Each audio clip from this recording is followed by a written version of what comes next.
ಎಲ್ಲರಿಗೂ ನಮಸ್ಕಾರ. ಸಬಿ ರುಚಿಗೆ ಸ್ವಾಗತ.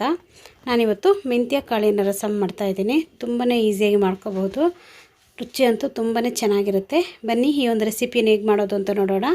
ಅದಕ್ಕಿಂತ ಮುಂಚೆ ನೀವು ನಮ್ಮ ಚಾನಲ್ಗೆ ಹೊಸಬರಾಗಿದ್ದರೆ ಇವಾಗಲೇ ನೀವು ಸಬ್ಸ್ಕ್ರೈಬ್ ಮಾಡಿ, ಪಕ್ಕದಲ್ಲಿರುವ ಬೆಲ್ ಐಕನ್ ಕೂಡ ಪ್ರೆಸ್ ಮಾಡಿ.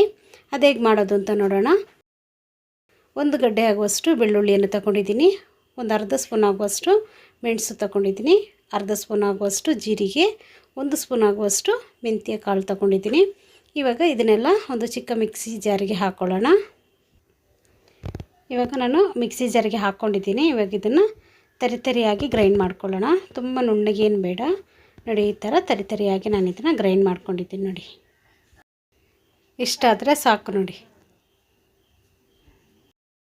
ಇವಾಗ ನಾನಿಲ್ಲಿ ಒಂದು ನಿಂಬೆಹಣ್ಣಿನ ಗಾತ್ರದಷ್ಟು ಹುಣಸೆ ಹುಳಿಯನ್ನು ಮೊದಲೇ ನಾನು ನೀರಲ್ಲಿ ನೆನೆ ಹಾಕಿ ಇಟ್ಕೊಂಡಿದ್ದೀನಿ. ಇದು ಚೆನ್ನಾಗಿ ನೆಂದ ಮೇಲೆ ಕಿವುಚಿ ರೆಡಿ ಮಾಡಿ ಇಟ್ಕೊಳ್ಳೋಣ.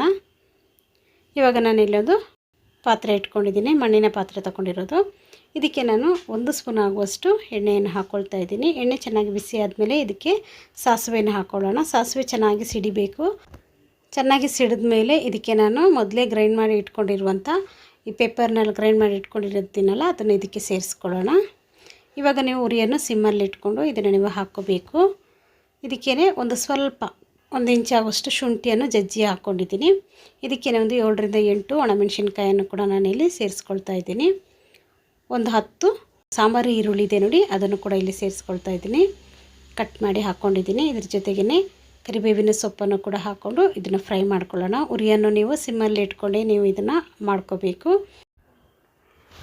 ಚೆನ್ನಾಗಿ ಇದನ್ನು ಫ್ರೈ ಮಾಡ್ಕೋಬೇಕು ನೋಡಿ. ಈರುಳ್ಳಿ ಎಲ್ಲ ಸಾಫ್ಟ್ ಆಗಿದೆ ನೋಡಿ, ಈ ಥರ ಚೆಂದ ಫ್ರೈ ಮಾಡ್ಕೋಬೇಕು. ಇವಾಗ ನಾನು ಇದಕ್ಕೆ ಒಂದು ಚಿಕ್ಕ ಟೊಮೆಟೊವನ್ನು ಕೂಡ ಕಟ್ ಮಾಡಿ ಹಾಕ್ಕೊಳ್ತಾ ಇದ್ದೀನಿ. ಕಟ್ ಮಾಡಿ ಹಾಕ್ಕೊಂಡು ಅದನ್ನು ಕೂಡ ಚೆನ್ನಾಗಿ ಫ್ರೈ ಮಾಡ್ಕೋಬೇಕು. ಇದ್ರ ಜೊತೆಗೇ ನಾನು ಸ್ವಲ್ಪ ಉಪ್ಪನ್ನು ಕೂಡ ಸೇರಿಸ್ಕೊಳ್ತಾ ಇದ್ದೀನಿ.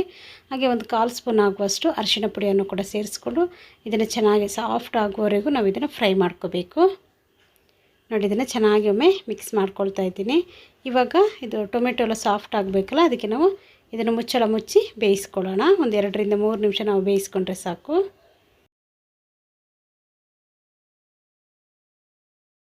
ನೋಡಿ. ಇವಾಗ ಚೆನ್ನಾಗಿ ಟೊಮೆಟೊ ಎಲ್ಲ ಸಾಫ್ಟ್ ಆಗಿದೆ ನೋಡಿ. ಈ ಥರ ಚೆನ್ನಾಗಿ ಸಾಫ್ಟ್ ಆಗಬೇಕು. ಒಮ್ಮೆ ಇದನ್ನು ಚೆನ್ನಾಗಿ ಮಿಕ್ಸ್ ಮಾಡ್ಕೊಳ್ಳೋಣ.